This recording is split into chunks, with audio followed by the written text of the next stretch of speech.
Hello दोस्तों, ये मेरी सगी मामी की कहानी है। मेरे मामू का शहर में किसी के साथ चक्कर चल रहा था, इसलिए वो अपनी बीवी का ख्याल नहीं रखते थे।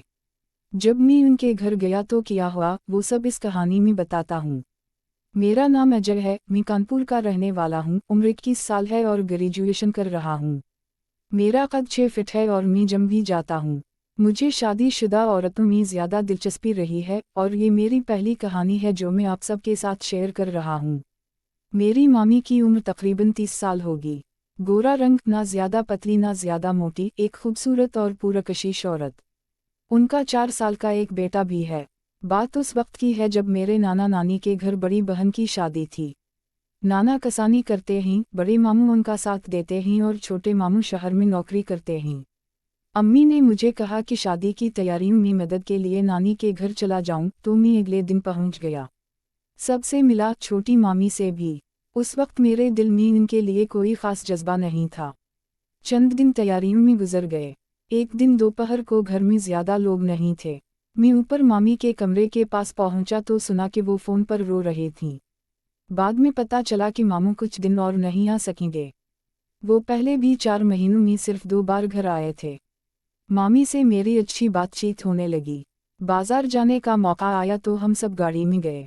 वापसी पर अंधेरे में एक झटके से वो मेरी तरफ झुक गईं और उनका जिस्म मेरी कहनी से लगा। उस लम्हे मुझे अजीब सी कैफियत महसूस हुई, मगर हम दोनों ने बात को हंसी में टाल दिया। आहिस्ता आहिस्ता मेरा उनकी तरफ देखने का अंदाज बदलने लगा। शादी के दिन मामू भी आ गए, मगर वो ज्यादा तवज्जो नहीं दे रहे थे। मामी ने मुझसे कहा कि एक तस्वीर भी साथ नहीं खिंचवाई। हमने साथ तस्वीरें बनाई, वो करीब खड़ी थीं और माहौल कुछ बदला बदला सा महसूस हो रहा था। शादी के बाद मामू अगले ही दिन वापस चले गए। मामी बहुत उदास थीं। एक दिन मैं उनके कमरे में गया तो वो रो रही थीं। उन्होंने बताया कि मामू का शहर में किसी और औरत से ताल्लुक़ है। मैंने उन्हें तसल्ली दी। हम ज्यादा वक्त साथ गुजारने लगे, बातें करते हंसते। एक दिन खेलते हुए हम हंसी मजाक में एक दूसरे के बहुत करीब आ गए। कुछ लम्हों के लिए हम दोनों को एहसास ही ना रहा कि हम कितने करीब हैं। फिर खुद को संभाला। शाम को छत पर हम काफ़ी पीने बैठे।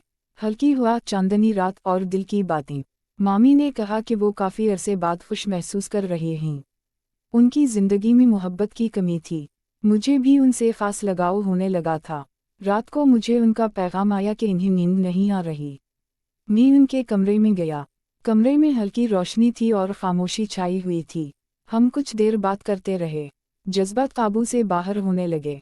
हम एक दूसरे को देखते रहे और फिर फासले ख़त्म हो गए। इस रात हम दोनों ने अपनी तन्हाई और उदासी एक दूसरे के साथ बांटी। सुबह जब आँख खुली तो सब कुछ बदला हुआ महसूस हो रहा था। मामी के चेहरे पर मुस्कुराहट थी। उस दिन के बाद जब भी मौका मिलता हम एक दूसरे के करीब आ जाते। दोस्तों, हमारी कहानी कैसी लगी? कमेंट में ज़रूर